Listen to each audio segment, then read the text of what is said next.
Bonjour, bonjour à tous dans cette nouvelle interview dans le cadre de Ils ont osé. Aujourd'hui c'est Elle a osé. Donc j'accueille avec beaucoup de plaisir Sophie Lyon. Bienvenue Sophie. Merci à toi. Voilà, heureuse de l'accueillir et d'aller un peu découvrir son parcours professionnel que je connais pas beaucoup plus que vous. Peut-être que même il y a des gens qui la connaissent mieux que moi, mais que j'ai découvert et j'ai été séduite par et son discours et son sourire. Merci. Donc voilà, j'avais envie de la connaître un peu mieux et de vous partager aussi son parcours professionnel parce que je suis absolument convaincue que ça va être inspirant. Merci. Voilà. Sophie, est-ce que tu peux dire en quelques mots peut-être qui tu es maintenant avant qu'on aille voir d'où tu viens peut-être? D'accord. Alors qui je suis? Je m'appelle Sophie Lyon. Je suis coach business. Je suis aussi investisseuse immobilière. Voilà, avec mon mari Boris. Et qui je suis? Donc moi j'accompagne des femmes entrepreneurs au niveau de leur business. C'est-à-dire qu'en fait à vraiment développer leur mindset et développer surtout vraiment un chiffre d'affaires et une entreprise au service de leur vie. Ok. Et quand tu dis au service de leur vie, t'entends quoi par là, si tu pouvais... Parce que je pense que c'est important, que c'est quelque chose d'assez essentiel. Voilà. Lorsque je dis au service de sa vie, ça veut dire que bien souvent, ce que j'ai pu constater, c'est que moi, à la première, j'avais tendance en fait à travailler énormément, à m'épuiser, à remettre des priorités et en fait à passer beaucoup de temps à chercher beaucoup de reconnaissance à l'extérieur. Et lorsque j'ai compris finalement que je pouvais, lorsque je travaillais sur moi-même et que je travaillais aussi en termes de, voilà, que j'avais une meilleure organisation et que je laissais couler plein de choses, ça me permettait finalement d'avoir beaucoup plus de satisfaction et d'avoir une meilleure balance entre ma vie privée et ma vie pro. Voilà. C'est ça que ça veut dire. J'aime bien quand ce que tu viens de dire, c'est laisser couler beaucoup de choses. Alors je vous raconte une toute petite anecdote en 30 secondes. En off. En off. En fait, voilà, vous voyez qu'on est au bord d'une plage et il y a les palmiers. Et c'était difficile de trouver un lieu silencieux. Ouais, c'est ça. Et où on puisse poser le téléphone pour pouvoir s'entretenir. Et Sophie, elle me dit, mais lâche la perfection. Et j'aime bien quand tu dis de laisser aller. Voilà ce que je dis. Enfin, ma petite phrase, c'est de dire cela n'a pas besoin d'être parfait, tu as juste besoin de t'y mettre. Voilà. Donc on s'y est mis. Voilà, c'est ça. Voilà. Sophie, alors avant d'être dans l'immobilier et puis de travailler comme coach business, qu'est-ce que tu faisais? Alors, donc, once upon a time, il y a très longtemps, en fait, j'ai eu un parcours dans le marketing et la communication aux États-Unis. En fait, on n'est pas très loin parce que ici, on est à Cancun, donc à peu près 1h30 d'ici. J'habitais à Miami pendant pas loin de 8 ans, où j'ai eu donc la chance d'être voilà, en charge d'une filiale d'une boîte française. Mais malheureusement, voilà, en 2008, avec la crise des subprimes, j'ai perdu mon boulot. Et donc j'ai mon ex-mari qui a dû me virer. Donc ça a été très compliqué pour moi, pour mon ego, pour la famille, enfin bref. Et 2 ans après, on est rentré en France et ça a été, on va dire, une espèce de descente aux enfers où moi je me suis pas du tout reconnue, j'étais pas contente d'être rentrée en France, etc. Et j'ai pu petit à petit réémerger. J'ai créé un site de vente en ligne d'épicerie fine anglaise et américaine, mais dans lequel je ne trouvais pas vraiment de sens. Je voyais bien qu'il y avait des choses dans lesquelles j'avais des compétences, où j'étais vraiment quelque part à ma place, dans la relation à l'autre, l'aide à l'autre, la communication effectivement aussi toujours, mais en revanche il n'y avait pas vraiment de sens dans ce que je faisais. Et rapidement j'ai rencontré, donc je faisais beaucoup de réseaux pour vendre des coffrets cadeaux. Et là j'ai rencontré dans le cadre d'un réseau qui s'appelle le BNI, beaucoup de gens qui étaient thérapeutes, coachs. Et là, je me disais, mais ils sont hyper inspirants ces gens-là, mais qu'est-ce qu'ils ont de plus que moi? Enfin voilà, je me disais, mais comment je pourrais faire pour être moi aussi inspirante qu'eux? Et puis grâce à mes enfants, j'ai eu l'opportunité de me rendre compte de qui j'étais. Puisqu'en fait, je voyais bien que souvent j'avais l'impression de ne pas être à ma place, que j'étais pas alignée, que souvent surtout dans les groupes, enfin voilà, il y avait plein de choses qui faisaient que j'étais vraiment pas, je me sentais pas à l'aise. Et même dans ma vie. Et grâce à mes enfants, donc j'ai pu constater, donc j'avais fait des tests de QI pour mes enfants et j'ai vu que mes enfants étaient des petits zèbres. Et un jour, j'ai été voir une personne qui m'a dit « Mais madame, on va peut-être s'occuper de vous en premier pour voir ce qui se passe. Et peut-être qu'après, on pourra trouver, pourra comprendre des choses sur vous, enfin sur vos enfants. » Et du coup, j'ai commencé un parcours de développement personnel incroyable, dans lequel je suis finalement allée à la rencontre de moi-même. Je ne sais pas si je l'ai encore complètement fait, mais en tous les cas... Est-ce qu'on a fini une fois? C'est ça. Et ça m'a permis vraiment de comprendre et de me sentir beaucoup plus apaisée. Et de comprendre que vraiment, voilà, moi, c'était mon intention, c'était vraiment d'aider un maximum de personnes à ne plus avoir peur de passer à l'action. Et voilà, et par ce biais, par ce développement personnel, du coup, j'ai mis quelque part un peu toutes mes compétences au service voilà, des autres, et notamment au service de, je l'espère, contribuer pour qu'il y ait un monde meilleur. En tous les cas, c'est ce que je souhaite. J'ai une première question. Je suis pas sûre que dans nos auditeurs, tout le monde sache ce que c'est des petits zèbres. Ah. Est-ce que tu peux... Du coup, tu étais aussi un grand zèbre ou bien? Bah oui, a priori, oui. Donc tu peux peut-être dire ce que c'est, parce que je pense qu'il y a certainement des personnes qui vont se reconnaître. Bien sûr. Donc un zèbre, en fait, c'est une appellation qui a été voilà, créée par une psychologue.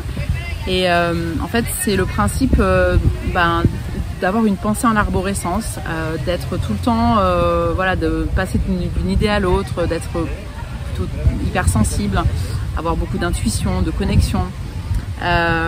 Donc ça, on va dire, c'est le côté, le bon revers de la médaille, hein, où on a un cerveau qui va très vite, qui passe d'une branche à l'autre très rapidement. Et voilà, le bon aspect et puis le revers de la médaille, ça va être parfois de se sentir bizarrement, là où on se sent hyper puissant par moment, on se sent parfois très très petit, où on se sent souvent pas forcément à sa place, et donc on passe de cette espèce de grandeur à cette espèce de petitesse, grandeur, petitesse, très souvent. Et l'idée, en fait, dans un accompagnement souvent psychologique, hein, c'est qu'on se rend compte que finalement on peut arriver à réduire ces espèces d'écarts, ou en tous les cas on peut arriver à les embrasser, et du coup on peut se sentir de plus en plus à l'aise et accueillir tout ça pour pouvoir justement en faire quelque chose de magnifier, on va dire, ça. Voilà. Et est-ce que tu aurais un truc pour les personnes qui se reconnaissent dans cette séparation, tu sais, dans ce côté qui est plaisant, hein, parce que d'écouter son intuition, d'aller... d'hypersensibilité, il y a des moments où elle est à notre service, et en même temps il y a l'autre facette, comme tu parles. Qu'est-ce que tu pourrais proposer aux clients qui sont là-dedans comme ressources pour s'apaiser avec ces deux parts qui peuvent être en tension? Alors moi j'ai souvent tendance à dire que si on voit quelque chose qui nous active, en tous les cas chez l'autre, ça veut dire que forcément c'est quelque chose qu'on a besoin de travailler chez nous-mêmes. Et souvent, dans notre éducation, on a souvent tendance à nous dire ah, les émotions, tout ça, allez hop, on met ça sous le tapis, non, ça sert à rien. Voilà. Et donc, alors qu'au contraire, moi je pense que là on est en face à la mer. L'idée c'est vraiment de se dire allez, je suis dans un voilier, je vois la tempête arriver, et plutôt que de faire et de partir, c'est dire allez, j'y vais, je traverse le truc, je traverse l'inconfort, je regarde l'inconfort, je traverse la peur, je traverse le truc qui vraiment me dérange, et sachant que de toutes les façons, de l'autre côté, à un moment donné ou à un autre, on sort de la tempête, et là il y a voilà, le ciel bleu, et c'est magnifique. Et c'est vraiment, à mon avis, c'est vraiment ça le chemin, c'est vraiment de voir arriver l'inconfort, de le prendre, de l'embrasser, de se dire allez, tant pis, je dois pleurer, je pleure, je me sens en colère, je suis en colère, je me sens pas bien, je suis pas bien, et après j'y vais. Et ensuite, c'est bizarre, mais d'un seul coup, c'est comme si on acceptait finalement ça, cet état. Et après, il y a, voilà, after the hurricane comes the rainbow, comme on dit en anglais, c'est après l'ouragan vient toujours l'arc-en-ciel. C'est vraiment ça. J'aime bien ce que tu dis. Donc, il y a vraiment cette idée d'oser traverser et en même temps d'accueil. C'est dans ce que tu viens de décrire. Ouais. Donc toi, moi ce que je comprends, c'est que tu t'es fait licencier. T'en étais où au moment où tu t'es fait licencier? Est-ce que tu t'éclatais encore complètement dans ce boulot, ou bien et ça a vraiment été le gros choc, ou quelque part tu commençais déjà à te rendre compte que c'était pas tout à fait ça? Voilà, comment s'est passé ce moment-là? En fait, à cette époque-là, donc quelques années avant, j'étais en charge de toutes les relations presse du groupe pour lequel je bossais. Et à peine un an plus tard, donc je faisais pas mal de choses donc, pour le bureau américain et des choses transverses pour la société française et la société américaine. Et donc un an plus tard, la directrice de communication part. Et moi, donc j'arrive avec un plan de communication plutôt élaboré. À l'époque, on ne parlait pas encore, je proposais des webinaires, je proposais des vidéos. À l'époque, c'était pas encore, c'était tout début de YouTube. Donc voilà, je me disais que ça pouvait être vraiment super d'utiliser le support vidéo, etc. J'avais vraiment un plan de communication assez élaboré. Et en fait, on m'a, entre guillemets, refusé ça. Et en fait, par ego, je suis restée. Parce que, j'avais créé la filiale, je travaillais à peine 10 minutes de chez moi, j'avais un gros salaire, il y avait plein de trucs comme ça qui faisaient que moi, non, attends, Sophie, l'ego, c'est bon, non. Et donc, du coup, je suis devenue extrêmement aigrie. Et au lieu de tout simplement dire... non, ça me convient pas, on me rejette, ou en tous les cas on rejette quelque chose, ça y est, je suis arrivée à la fin d'un cycle et il est temps de partir ailleurs, de faire autre chose. J'ai pas su regarder ça et je suis partie dans l'aigreur, dans la rancœur, et donc du coup, la frustration aussi, ouais, tout à fait. Et du coup, ça m'a desservie finalement, voilà. Mais en même temps, c'était peut-être mon chemin. C'était probablement mon chemin aussi. C'est certainement aussi ce qui peut te faire dire maintenant qu'il y a à accueillir, à traverser et puis à être sensible à ce qui se passe à l'extérieur et d'aller voir ce que ça résonne à l'intérieur pour faire quelque chose quelque part. Complètement, mais à cette époque-là, j'étais à des années-lumière du chemin que j'ai fait aujourd'hui. Quand j'y repense, je me dis mais là, parce que je pense que j'en étais incapable. J'étais extrêmement égotique en fait, voilà. Et c'était la petite Sophie blessée qui était aux manœuvres et qui disait mais on m'a pas reconnue, qu'est-ce qui se passe? Et du coup, c'est comme si j'étais partie bouder dans un coin, en train de trépigner. Et du coup, c'était plus la grande Sophie qui était aux manœuvres en fait. C'était vraiment la petite qui a agi. Et j'étais incapable de voir ça. Ouais, je trouve super intéressant ce que tu es en train de raconter et ce moment, parce que moi, dans les personnes que j'accompagne qui sont dans cette réorientation, cette image qu'on a, une forme de notoriété, parce qu'on a un titre, un bon salaire, et quand tout ça s'écroule et qu'il faut repartir dans autre chose, ce que je peux observer, c'est qu'il y a des gens qui repartent dans du même très vite. Et toi, tu as fait une transition, mais comment t'as géré il y a le problème de notoriété et le problème d'argent, parce que tu as passé à un certain moment d'un bon salaire à prendre des risques en se lançant dans quelque chose de nouveau Alors, la notoriété, c'est clair. En fait, pour moi, c'était ce que je gagne et le titre que j'ai, c'est conditionnel à qui je suis et donc à la valeur que je suis. Ouais. Donc imaginez, je devais à peu près gagner dans les 90 000 $ par an à 0. Donc du coup c'était comme si Sophie, tu n'existes plus, tu n'es plus rien, t'es nulle, je l'ai vraiment sincèrement pensé. J'ai même eu des idées noires à un moment donné. Vraiment, il y a eu une journée où vraiment je me suis sentie, j'arrivais même plus, mais j'avais plus de sens, même mes enfants. Je me disais, de toute façon, je m'en fous. Voilà, j'avais tellement conditionné ça à la reconnaissance extérieure, en fait. Donc, c'est-à-dire vraiment le titre, l'argent, tout venait de l'extérieur. Et quand je me suis rendu compte qu'en fait, ma vraie valeur, elle était vraiment, notre vraie valeur, elle est à l'intérieur, elle n'est pas à l'extérieur. C'est la valeur qu'on s'accorde, en fait. Et donc l'argent, oui forcément,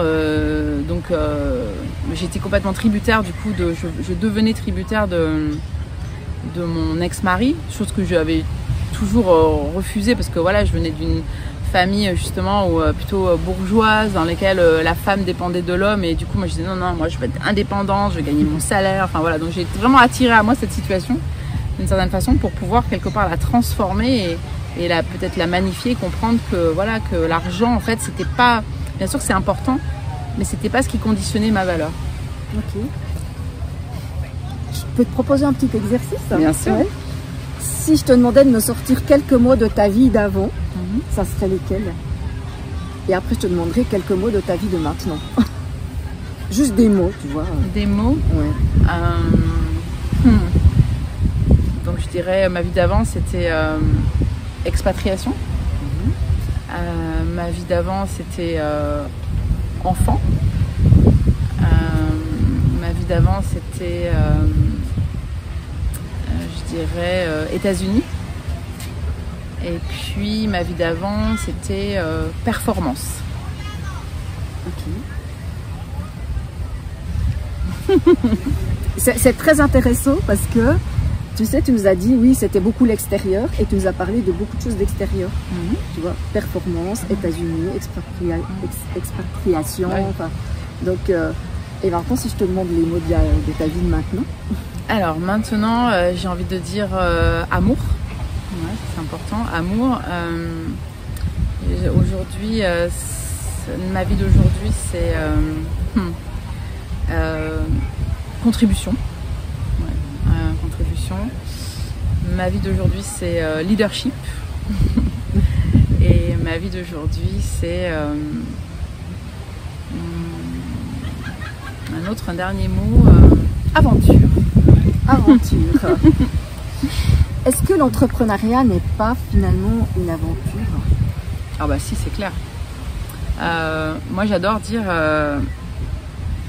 en fait pour moi l'entrepreneuriat c'est tout sauf que ce qu'il y a de parfait. C'est-à-dire qu'en fait c'est quand on s'imagine quelque chose, au final on va faire une autre direction. Et moi personnellement j'adore dire, j'aime être en test and learn. C'est-à-dire en fait je teste et j'apprends. Je teste et j'apprends. Donc je teste un truc, ça me convient, ça me convient pas. Qu'est-ce que j'en apprends? Si c'est bien, je le garde. Si c'est pas bien, je le jette. Alors ça m'a pris du temps pour faire ça, mais quand même. Voilà, mais test and learn. Et puis l'audace tout le temps. Voilà, l'audace d'essayer. Vraiment cette espèce d'audace de allez, et même si ça, c'est pas tout. Parfois, ça m'arrive de faire des. J'ai fait parfois des lancements où ça n'a pas du tout marché. Et puis parfois j'ai fait j'ai eu des petites choses, enfin des trucs qui marchaient pas forcément. Et après je me dis bon ok, mais qu'est-ce que j'apprends de cette situation et comment je peux le retourner? Et aussi je dirais des solutions. Tout a une solution. Un peu en mode astronaute, hein. C'est-à-dire en fait se dire voilà, je suis dans l'espace. Donc j'ai eu la chance de rencontrer un monsieur qui s'appelle Jean-François Clairvoy. C'est un astronaute français qui a été 3 fois extraterrestre. D'accord. Et en fait, ce monsieur, quand je l'ai rencontré, il nous a dit en fait, voilà, quand vous êtes dans l'espace, si la solution A fonctionne pas, il faut trouver solution B, solution C, solution D. Enfin, il faut tout le temps se mettre en mode astronaute. Et j'ai adoré cette image et du coup, je l'utilise tout le temps parce que l'entrepreneuriat, c'est vraiment ça. C'est tout le temps se mettre en mode astronaute, agilité et regarder, quelles sont les solutions que je peux trouver parce qu'il y a toujours des solutions. Ouais, si je résume, parce qu'on nous donne beaucoup d'infos. Après, je parlerai quand même de ce qui vient de passer là, parce que je trouve que c'est un sacré clin d'œil par rapport à la transformation. Donc, de l'agilité, d'avoir cette confiance qu'on trouvera une solution, et puis essai-erreur, et avancer avec ça. Tout à fait. Pas prendre ça comme des échecs, mais comme j'ai appris quelque chose et j'en fais. C'est Nelson Mandela qui dit ça. Qui a ni réussite ni échec, mais juste des apprentissages. C'est ça. Alors, je vais juste venir. En fait, ce qu'on a vu passer, c'est un Bernard l'Ermite. Ouais. Juste là. Et pour moi, le Bernard l'Ermite, il représente ce qu'on peut vivre dans l'entrepreneuriat, mais ce qu'on peut vivre beaucoup dans le travail, c'est que tout d'un coup, on se sent coincé dans un espace, dans un système, dans une structure, ou dans des projets même vraiment perso qu'on a mis nous en place. Et il fait quoi, Bernard l'Ermite? Il va à la recherche d'une autre coquille quand il grandit et il se trouve, ce que j'ai appris c'est qu'il peut faire plusieurs essais avant d'en choisir une et je trouve que c'est une belle image de ce qu'est l'entrepreneuriat C'est que voilà, quand on met quelque chose en place, on se sent à l'étroit et on va chercher une autre coquille. Et parfois, ça fait avec des essais, des erreurs, jusqu'à qu'on trouve une coquille dans laquelle on peut s'installer quelque temps. Mais c'est ça. Et tu nous as parlé, je ne sais pas si j'ai loupé un bout, mais je crois pas, que tu avais fait un lancement en ligne de nourriture, mais tu n'as pas utilisé ce mot-là. Ah non, ça, avant c'était un site de vente en ligne. Voilà, un site de vente en ligne. Mais maintenant, tu es coach. Comment tu as passé de l'un à l'autre? Ah bah alors tout simplement parce que lorsque j'étais donc dans mon site de vente en ligne, je vendais des coffrets cadeaux. Et donc j'ai intégré un réseau d'entrepreneurs. Okay. Et là j'ai rencontré des coachs. Et ça m'a vraiment interpellée. Et vraiment j'ai commencé donc à faire donc du coaching. Et là j'ai une opportunité. Ma coach me dit écoute, moi je suis en fait entre guillemets revendeur en fait de l'école de coaching.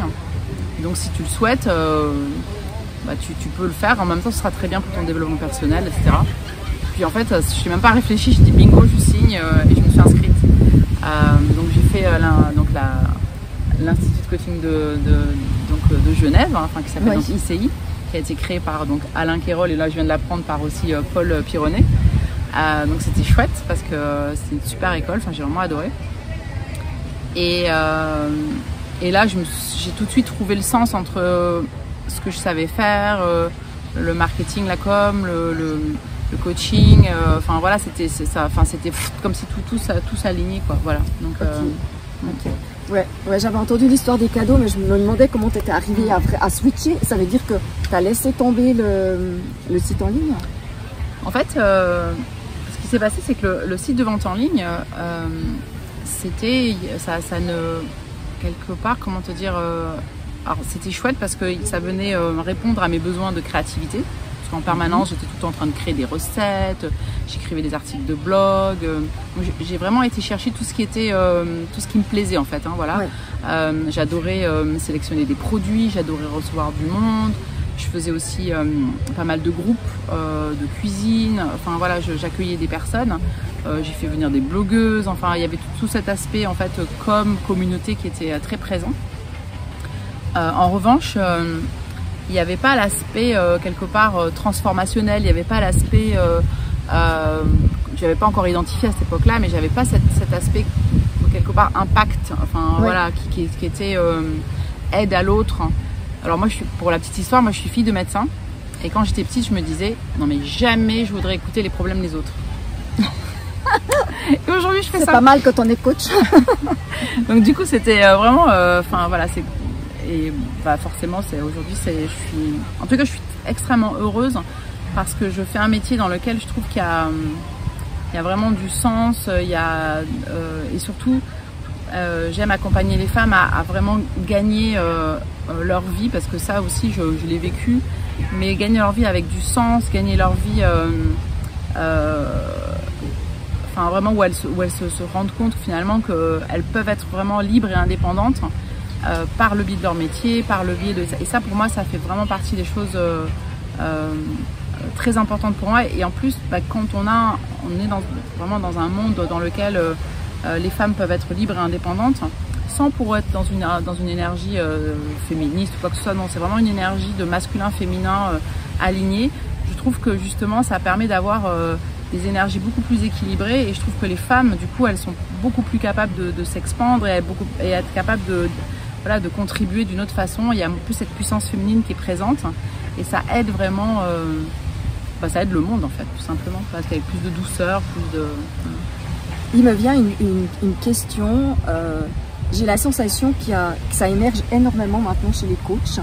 C'est des coachs à succès que je peux suivre sur les réseaux sociaux. Cette notion de réconciliation du féminin et du masculin, et j'ai l'impression que, on sort un petit peu du thème, mais ça m'intéresse d'avoir ton avis là-dessus, que ça fait partie du chemin de notre société, avec tout ce qu'on est en train de vivre maintenant, d'aller mettre quelque chose de plus dans la douceur, parce que on a une société qui est très masculine, les entreprises sont vraiment dans des énergies très masculines, l'éducation est dans quelque chose de très masculin, depuis tout petit on compare, on est dans de la compétition, Qu'est-ce que tu penses de ça, toi? Je suis tout à fait d'accord avec toi et en fait, j'essaie en tous les cas de l'incarner. C'est pas toujours évident parce que moi à la base j'ai une énergie très masculine. J'ai essayé de faire un gros travail justement sur le réconcilier, comprendre, remettre du féminin en moi et de comprendre qu'aujourd'hui nous on va dire le business model qui existe aujourd'hui. C'est un business model qui a été créé par des hommes pour les hommes. Or aujourd'hui, je pense que nous, ce qui est important, c'est d'aller créer en fait un business model par les femmes pour les femmes, parce qu'on est complètement différentes. Là où les hommes ils mettent tout dans des cases, nous on est plutôt complètement wired. Enfin, on est hyper voilà. Et du coup, c'est pour ça aussi, c'est une des raisons principales pour lesquelles les femmes, nous, on s'épuise à vouloir faire du business comme les hommes, parce qu'on veut cocher des cases, alors qu'en fait, ça ne nous correspond, mais pas du tout. Nous, on a besoin d'intuition, on a besoin d'aller, voilà, d'écouter de plus en plus ce qui nous plaît. Et du coup, c'est vraiment ce qui est assez dingue, c'est que c'est assez contre-productif parce qu'on nous a toujours appris à faire, à être les good girls, à dire allez, fais comme ci, fais comme ça. Et c'est pour ça que souvent, d'ailleurs, nous à l'école, on réussissait très bien parce qu'on était formatés, mais en même temps, on étouffe dans cet espace. Alors que quand on commence à accepter justement ce côté un peu plus rond, ce côté un peu plus intuitif, ce côté lunaire, hein, parce que voilà, on dit que les femmes sont lunatiques, mais en fait c'est ce qui est plutôt négatif, alors qu'en fait c'est vraiment ça. Moi j'ai créé un calendrier dans lequel il y a des phases hein, entre l'être et le faire. Donc là par exemple aujourd'hui on est en nouvelle lune. Voilà, et en fait là on passe dans une période de faire et du coup on voit bien que l'énergie est complètement différente depuis hier. Enfin moi j'étais complètement pas bien depuis 2 jours, voilà, et si on écoute de plus en plus ça, si on fait de plus en plus attention à ça, on va se rendre compte que en fait ce sera de plus en plus fluide. Autrefois les femmes se retrouvaient dans les red tents, c'est-à-dire les tentes rouges, elles parlaient ensemble, elles communiquaient ensemble, elles étaient vraiment dans une vraie sororité. Il n'y avait pas comment dirais-je, de dispute entre les unes et les autres, et le patriarcat finalement a créé une espèce de relations différentes. Et aujourd'hui vraiment moi j'invite vraiment la plupart des femmes à se rendre compte de ça et à aller vraiment vers cette sororité et à accepter de plus en plus qui elles sont vraiment profondément. Et du coup, si le féminin est réparé, bah le masculin lui aussi sera réparé, il va pouvoir davantage exprimer justement sa part féminine lui aussi, parce que on en a besoin aussi, de voir des hommes qui pleurent, de voir des hommes qui sont capables mais qui en même temps aussi ont un masculin blessé aussi, c'est-à-dire qu'en fait ils ont aussi besoin de faire ce travail. Et quand on sera dans cet équilibre-là, franchement le monde sera vraiment différent, parce qu'on va avoir tous notre propre puissance en fait. Qu'est-ce qui t'aide à toi à garder cet équilibre entre le féminin et le masculin? C'est vraiment un travail de conscience. Ça veut dire que vraiment c'est très subtil et c'est difficile hein, franchement. Mais ce qui m'aide, c'est vraiment de voir quand je le sens dans mon énergie. Quand j'ai mon corps qui... et je le vois bien quand j'ai des moments où j'ai des fulgurances, où j'ai vraiment envie de bosser. Et d'autres moments où au contraire j'ai envie de me reposer et bien c'est quand je vois que je suis en train de je suis pas bien, je suis fatiguée, etc. C'est dire ok allez accepte quoi, c'est ce qu'on disait tout à l'heure, c'est ouais, t'es fatiguée, t'es pas bien, t'es dans une phase différente de la lune, et là hop, quand l'énergie change, allez j'y vais, là tac tac tac, je suis hyper focus, là je fais appel à ma déesse Estia qui est hyper focus et qui vraiment m'aide à là. Et là, ça me permet de réaliser des choses. Et après, hop, je me remets dans une autre phase. C'est ça, c'est vraiment écouter les phases. Ça veut dire que tu organises tes activités en fonction de tes phases? En fait, non, mais oui. Non, mais oui. Ouais, c'est pas du tout écrit, mais oui, en fait, c'est vraiment ça. Ce qui est rigolo, c'est que je me dis, tiens, c'est bizarre en ce moment, je me sens... Enfin, voilà, je sens que ça y a un truc qui bloque. Oui. Et je regarde le calendrier, je fais ah bah oui, je suis pas dans la bonne phase. Donc en fait c'est plus voilà, cette espèce de prise de conscience. Ouais. Et Alors à terme, ultimately, l'idéal ce serait effectivement de, par exemple, de dire ok, je fais un lancement. Si je fais un lancement, je le fais à cette période-là de la lune où j'ai quelques jours importants. Après, je sais que hop, il y a 2 ou 3 jours où là, ça va être un peu plus mou. Donc là, je me fous la paix. Et après, hop, voilà, ce serait vraiment de faire ça. Ouais, ce serait l'idéal. Moi, je fais pas toujours, hein, ça, mais je l'ai pas. Enfin, voilà, mais c'est ça. Ouais, ce serait ça le chemin. Merci Sophie, on arrive au bout de cette interview. J'aurais une dernière question. Si tu avais un conseil à donner à quelqu'un qui ne se plaît plus dans son travail, qu'on a ras-le-bol et qui est dans cette phase « j'aimerais changer mais j'ose pas changer », ça serait quoi le conseil que tu donnerais? Alors, déjà premièrement, c'est moi j'ai une valeur sécurité hyper importante. Donc, ce que je conseille systématiquement à mes clientes, c'est essayez de voir avec votre salaire, avec le job que vous avez, au moins d'investir dans l'immobilier pour pouvoir s'assurer, essayer de faire quelque chose pour pouvoir être sûr de d'avoir 2 ou 3 trucs, parce qu'une fois qu'on est dans l'entrepreneuriat, c'est quand même plus difficile, notamment en France, d'aller voir des banques. Malheureusement, ils sont pas trop, voilà. Donc du coup, ça, je ferai ça déjà, première chose.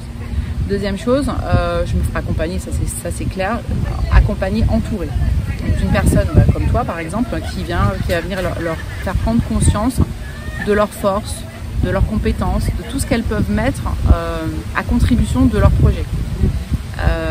Et puis vraiment de s'écouter, mais en mettant quelque part en place un espèce de plan d'action pour pouvoir vraiment sortir de cette on va dire cage dorée, mais en le faisant pas d'un coup de tête, voilà.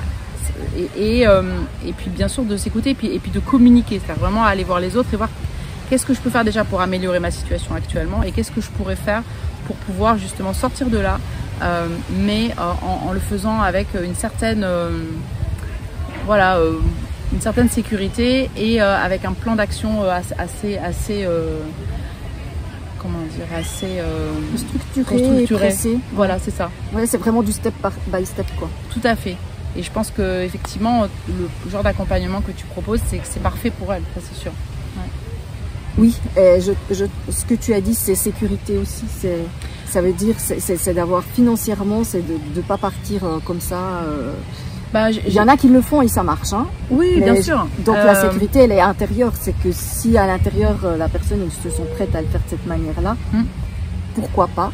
Et en même temps, si l'insécurité financière est un obstacle, c'est de voir comment je peux me mettre de la sécurité financière. Exactement. Ouais. Après, il y a des investissements immobiliers. Il y a plein de choses. J'ai une personne, elle s'est mise, je sais plus si c'est 1 année ou 2 ans de salaire en économie. Ouais. Et elle a dit, quand j'ai ça, je sais que je peux partir comme indépendante parce que j'ai suffisamment de temps pour me retourner si jamais. Tout à fait, voilà, ça peut être ça, voilà, exactement. Et puis, et je te rejoins, c'est vrai que cette sécurité intérieure, en fait, c'est vraiment la plus importante à travailler, c'est clair, ouais, bien sûr. Ouais. Merci beaucoup, Sophie. Merci à toi. Moi aussi. Franchement, merci à toi pour cette invitation. Voilà. Ouais. Et si vous voulez retrouver Sophie, sous cette vidéo, je vous mettrai le lien à son site internet, son lien Facebook, Insta et tout ce que tu as comme lien. Voilà. Que je lui demanderai de me communiquer. Voilà les amis. Merci beaucoup. Bye bye, à bientôt.